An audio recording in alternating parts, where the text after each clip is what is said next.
ઓમ શ્રી ગણેશાય નમઃ. જય શ્રી કૃષ્ણ મિત્રો. અન્નદાનનો મહિમા. શિવજીએ લીધી પરીક્ષા તેના ભક્તની. ખૂબ જ સુંદર કથા છે મિત્રો. પૂરા ધ્યાનથી મનથી સાંભળજો. વિડીયો સારો લાગે તો લાઈક અને શેર જરૂર કરજો. ભગવાનની કથા શેર કરશો અને આપણા થકી જો કોઈ સાંભળશે ને તો ખૂબ જ પુણ્ય ફળ આપણને મળશે. ભગવાનની કથા સાંભળવાથી એનું ફળ જરૂર મળે છે, એ વ્યર્થ નથી જતું અને સંભળાવાથી પણ એ ફળ જરૂર મળે છે. તો મિત્રો વિડીયોને બને એટલો શેર કરજો અને આ ચેનલને સબસ્ક્રાઇબ કરવાનું ભૂલશો નહીં. ઓમ નમઃ શિવાય. હર હર મહાદેવ. એક ગામમાં એક વૃદ્ધ બ્રાહ્મણ રહેતા હતા, જે બધાને ભોજન કરાવતા. એ વૃદ્ધ હતા, તેના ઘરે જે કોઈ આવે એ બધા લોકોને એ જમાડતા. વૃદ્ધ હોવા છતાં પણ તેના ઘરે આવનાર બધા લોકોને જમાડવાનું કામ તેને ઘણું ગમતું હતું. એ જમવાનું બનાવવામાં અને ભૂખ્યા લોકોને જમવાનું પીરસવામાં બહુ જ મહેનત કરતા. એ વૃદ્ધ બ્રાહ્મણ ભગવાન શિવના ભક્ત હતા અને હંમેશા એમનું સ્મરણ કરતા રહેતા અને બહુ શ્રદ્ધાથી શિવજીની પૂજા કરતા. બ્રાહ્મણ ભગવાનને કહે છે કે પ્રભુ, હું તમારા મંદિરમાં તમારા સાથે રહીને ભક્તોને તમારા વિશે માર્ગદર્શન આપું છું, તમારો ભક્તિની પ્રચાર કરું છું, જેટલી થઈ શકે એટલી હું મદદ પણ કરું છું અને મારી પાસે આવનાર વ્યક્તિની ભૂખ મટાડું છું. તમે મને બધાની ભૂખ મટાડવાની શક્તિ આપો. શિવજી, હું તમારો આભારી છું. આમ વિચારી બ્રાહ્મણ સવારે જલ્દી ઉઠે, સ્નાન કરે, ભગવાનની પૂજા પાઠ કરે, નાહી ધોઈને તરત જ ભગવાનની પૂજા પાઠ કરે અને ત્યાર પછી જ એના બધા અન્ય કાર્ય કરે. એ એકલા જ રહેતા હતા, છતાં પણ કોઈની મદદ વિના જ એ આ કાર્ય કરતા હતા. ભૂખ્યાને જમાડવાનું કોઈ પણ આળસ કર્યા વિના એ બીજા બધા પણ કામ કરતા હતા. કૈલાસમાં બેઠેલા ભોળાનાથ તેમને એ બ્રાહ્મણને રોજ ભૂખ્યાને ભોજન કરાવતા જુએ છે અને બહુ જ ખુશ થાય છે. મનમાં હસે છે, મુસ્કાય છે. ત્યારે દેવી પાર્વતી ભગવાન સામે આવે છે અને જોવે છે કે ભગવાન તો હસી રહ્યા છે. ભગવાન પાસે આવ્યા અને બોલ્યા, શું થયું સ્વામી, તમે તો બહુ ખુશ લાગો છો ને કાંઈ? ભોળાનાથ બોલ્યા, ના પાર્વતી, એવી વાત નથી. એક બ્રાહ્મણ છે પૃથ્વીલોક ઉપર, જે મારો ભક્ત છે. એ કેટલાય વર્ષોથી અન્નદાન કરી રહ્યો છે. મા પાર્વતી બોલ્યા, હા પ્રભુ, એ બ્રાહ્મણ એની ભક્તિ અને મહેનતથી બધા લોકોની ભૂખ મટાડે છે. ભોળાનાથ કહે છે, હા દેવી પાર્વતી, હું એ બ્રાહ્મણની મારા પ્રત્યે શ્રદ્ધા ભક્તિ જોઈને બહુ પ્રસન્ન છું. મા પાર્વતી કહે છે, પ્રભુ, એ બ્રાહ્મણ ઘણા વૃદ્ધ છે અને આ અવસ્થામાં બધાને ભોજન કરાવવું એ બહુ મોટી વાત છે પ્રભુ. મહાદેવ બોલ્યા, હા પાર્વતી, માટે મને એવું લાગે છે કે મારે એ બ્રાહ્મણને દર્શન આપવા જોઈએ. મા બોલ્યા, હા હા પ્રભુ, દર્શન તો આપવા જોઈએ તેને પણ. પ્રભુ, શું તમને એવું લાગે છે હકીકતમાં એને તમારા પ્રત્યે બહુ શ્રદ્ધા ભક્તિ છે? મહાદેવ બોલ્યા કે હું એ જાણવા માટે એ બ્રાહ્મણ પાસે જરૂર જઈશ, એની પરીક્ષા લઈશ. આમ કહીને ભગવાન શિવ ધરતી પર ચાલ્યા ગયા. મહાદેવે વિચાર્યું કે તે બ્રાહ્મણની પરીક્ષા લેશે, માટે ભગવાને એક ભિખારીનો વેશ ધારણ કર્યો અને બહુ જ કદરૂપું રૂપ ધારણ કર્યું. એ બ્રાહ્મણ પાસે ગયા. ભગવાન શિવે મનમાં ને મનમાં વિચાર્યું કે હું બ્રાહ્મણની પરીક્ષા લઈશ કે એ મને ભિક્ષા આપે છે કે પછી ભોજન આપે છે. હું એને ભિખારીના વેશમાં એની પરીક્ષા લઈશ. આ પ્રકારે ભગવાન શિવ બ્રાહ્મણના ઘરે જાય છે અને દરવાજે ઊભા રહે છે અને કહે છે, કૃપા કરી કંઈક દાન આપો, મુજ ભિખારીની મદદ કરો, કોઈ હોય તો મને કંઈ આપો. આમ ભગવાન શિવ બોલ્યા. પછી અવાજ સાંભળીને તે બ્રાહ્મણ બહાર નીકળ્યા, ભિખારીને જોવે છે અને મહાદેવ સાથે બહુ પ્રેમથી વાત કરવા લાગ્યા. બ્રાહ્મણ સાથે શિવજી એ બ્રાહ્મણને કહે છે, મહારાજ, મને કંઈક ભિક્ષા આપો ને. બ્રાહ્મણ કહે છે કે અંદર આવો, ભોજન તૈયાર છે. તો મહાદેવ રૂપી ભિખારી બોલ્યા, મને ખાવાનું આપી દો, બહાર જ હું ખાઈ લઈશ, હું બહાર જ જમી લઈશ, મને અહીં જ ખાવાનું આપી દો. બ્રાહ્મણ બોલ્યા, અરે ભાઈ, અંદર આવો, ઘરમાં બેસીને ખાવ, હું રોજ આવી રીતે જ અન્નદાન કરું છું. તો મહાદેવ કહે છે, શું તમે એક ભિખારીને આવી રીતે ઘરમાં આવવા દેશો?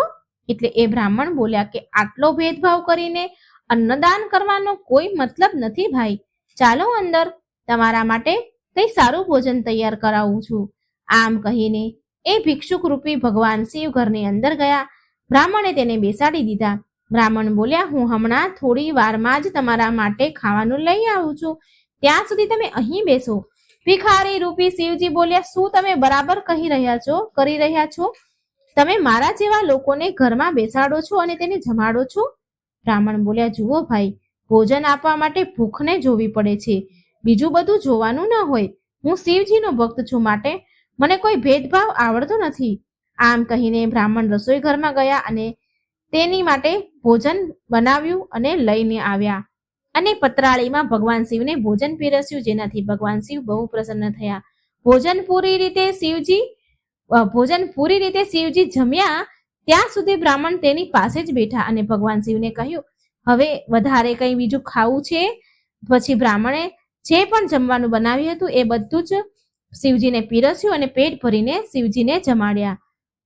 થોડી વાર બાદ ભગવાને બધું જ જમવાનું સમાપ્ત કરી દીધું. ભગવાન શિવ બોલ્યા, જુઓ બ્રાહ્મણ દેવ, તમે મારા જેવા ભિખારીને તમારા ઘરમાં લાવીને જમાડીને મારી ભૂખ મટાડી છે. હું તમારો ખૂબ આભારી છું. ધન્યવાદ બ્રાહ્મણ દેવ. આમ કહીને શિવજી ભિખારી જેનું રૂપ ધારણ કર્યું હતું એ ત્યાંથી ચાલ્યા ગયા અને શિવજી બહુ પ્રસન્ન ગયા. ઘરથી થોડે દૂર ચાલ્યા ગયા પછી ફરી શિવજી વિચાર કરવા લાગ્યા કે હવે કયા રૂપમાં એ બ્રાહ્મણની ભક્તિની પરીક્ષા લઉં. એક પરીક્ષામાં તો બ્રાહ્મણ દેવ પાસ થઈ ગયા. હવે હું અપંગ વિકલાંગ બનીને જઈશ, પછી જોઉં છું કે એ શું કરે છે બ્રાહ્મણ. જો હું અપંગ છું અને એ મને ભોજન કરાવે છે કે નહીં એ હું જોઉં. આમ વિચારીને ભગવાન શિવ એમનું રૂપ બદલીને અપંગ બનીને બ્રાહ્મણના ઘેર ગયા. બ્રાહ્મણે દૂરથી આ ભગવાન શિવને વિકલાંગ વ્યક્તિને જોયા તો એ દરવાજે ઊભા રહી ગયા અને પૂછ્યું, અરે ભાઈ, આ કેવી રીતે થયું? તમારા પગને શું થયું? તે અપંગ બનેલા શિવજી બોલ્યા, પૂજારીજી, મને બહુ ભૂખ લાગી છે, પહેલા તમે મને કંઈક જમાડી શકશો? બ્રાહ્મણ બોલ્યા, અરે હું તો તમારા જેવા લોકોની વાટ જોઈ રહ્યો હોઉં છું કે કોઈ ભૂખ્યો તો નથી આવી રહ્યું ને. ભૂખ્યો હોય તો હું એને જમાડું. શિવજી કહે છે, પણ હું તો એક અપંગ છું, વિકલાંગ છું, હું તમારા ઘરમાં આવી શકું છું? બ્રાહ્મણ બોલે, અરે ભાઈ, એવી કોઈ વાત નથી, ચાલો અંદર ભાઈ, અંદર બેસીને જમજો, હું એ જ તમને જમાડીશ જે તમારે જમવું હશે. શિવજી બોલ્યા, ઠીક છે બ્રાહ્મણ દેવ. તે દિવ્યાંગ વ્યક્તિને પણ સારી રીતે ભોજન કરાવ્યું. બ્રાહ્મણે પેટ ભરીને ભોજન કરાવ્યું, જેનાથી એ બહુ પ્રસન્ન થયા. શિવજી બોલ્યા, બ્રાહ્મણ દેવ, તમે જે ભોજન દાન કરી રહ્યા છો એ બહુ સારું કામ છે. સારા લોકો સાથે હંમેશા સારું થાય છે. મને બહુ સારું લાગ્યું, મને બહુ સંતોષ થયો. બ્રાહ્મણ બોલ્યા કે સારું થશે ને તો પણ બધાને હું આવી જ રીતે જમાડ્યા કરીશ. તમે ભગવાનને પ્રાર્થના જરૂર કરજો. શિવજી કહે છે, હા, હું મનથી ઈચ્છું છું કે ભગવાન તમને શક્તિ આપે અને આમ તમે ભોજન બધાને કરાવતા રહેજો. બ્રાહ્મણ બોલ્યા કે જો શિવજી મારી સાથે શિવજી રહેશે ને, એની કૃપા રહેશે ને, તો હું જરૂર બધા લોકોને જમાડીશ. શિવજી રૂપી તે વિકલાંગ કહે છે કે તમે જે આ ભૂખ્યાને ભોજન કરાવી રહ્યા છો ને, આ શિવજીને જરૂર ખબર હશે, જરૂર તમને જોતા હશે. ભગવાન શિવ તમને જરૂર આશીર્વાદ આપશે. આમ કહીને વિકલાંગ રૂપમાં ભગવાન જમીને ત્યાંથી ચાલ્યા ગયા. ભગવાન શિવ બ્રાહ્મણના સારા સ્વભાવથી બહુ પ્રસન્ન હતા અને બ્રાહ્મણ આ બીજી પરીક્ષામાં પણ પાસ થઈ ગયા. માટે હવે શિવજી બ્રાહ્મણને છેલ્લી વાર પરીક્ષા લેવા માટે ઈચ્છે છે. શિવજી વિચારે છે કે હું ગમે તેટલા વેશ ભલે બદલી લઉં, પણ બ્રાહ્મણ મને ભોજન જરૂર કરાવશે. હવે હું એની આકરી પરીક્ષા લઈશ, પછી જોઉં છું કે એ બ્રાહ્મણ મારી સાથે શું કરે છે. આ વખતે પરીક્ષા બહુ કઠણ થવાની છે. આમ કહીને શિવજીએ એક સાધારણ મનુષ્યનું રૂપ ધારણ કર્યું અને બ્રાહ્મણના ઘરે ગયા. તેને જોઈને બ્રાહ્મણ બહાર ઊભા રહી ગયા. બ્રાહ્મણ રૂપી એ વ્યક્તિ કહે છે, શિવજી બોલ્યા, હે બ્રાહ્મણ, મને બહુ ભૂખ લાગી છે. બ્રાહ્મણ દેવ બોલ્યા, આવો ભાઈ, હું તમારા માટે કંઈ જમવાનું બનાવું છું. શિવજી રૂપી એ વ્યક્તિ બોલ્યા કે બ્રાહ્મણ દેવ, હું અંદર બેસીને જમીશ અને અંદર ત્યારે જ આવીશ જ્યારે હું તમને જે કહીશ એ તમે જમાડશો. બ્રાહ્મણ બોલ્યા, સારું ભાઈ, આવો તો ખરી અંદર, તમે જે કહેશો એ હું બનાવીશ. તે વ્યક્તિ બોલ્યા, શિવરૂપી ભગવાન કહે છે, તમે કહો છો માટે હું અંદર તો આવું છું, વિચારી લેજો પહેલા. બ્રાહ્મણે પછી તેને અંદર લઈ ગયા અને આ પ્રકારે શિવજી બ્રાહ્મણના ઘરની અંદર બેસી ગયા. બ્રાહ્મણ બોલ્યા, તમારે શું જમવું છે ભાઈ? હું શું બનાવું તમારા માટે? તો પછી શિવજી રૂપી એ વ્યક્તિ કહે છે, તમે જે કહ્યું હતું કે હું જે કહીશ એ તમે બનાવશો, શું તમે એવું કરશો ખરી? હું જે કહું એ બનાવશો ખરી? એટલે બ્રાહ્મણ બોલ્યા, ભાઈ વચન તોડવું એ બ્રાહ્મણનો ગુણ નથી અને હું શિવનો ભક્ત છું, એવી ભૂલ ક્યારેય નહીં કરું. જે કહેશો એ બનાવીશ. તમે કહો શું બનાવું? તે શિવ રૂપી વ્યક્તિ કહે છે, હા જે પણ હોય, પણ મને તો શાકભાજી તમારા લોકોની જેમ પસંદ નથી, મને તો માંસ ખાવું પસંદ છે. શું તમે મને ખવડાવશો?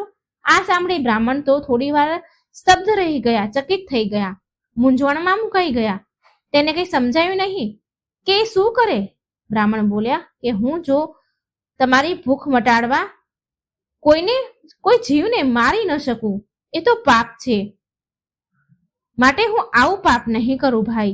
શિવજી બોલ્યા, તમે મને વચન આપ્યું હતું, શું તમે તમારા વચનને વિરુદ્ધ જશો? વચન તોડશો તમે? બ્રાહ્મણ બોલ્યા, નહીં નહીં, હું મારું વચન નહીં તોડું. હું મારું વચન નથી તોડી રહ્યો. હું તો એમ કહું છું કે હું કોઈ પણ જીવની હત્યા નહીં કરું. તમારે બીજું કંઈ ખાવું હોય તો બોલો ભાઈ, હું તમને જરૂર ખવડાવીશ.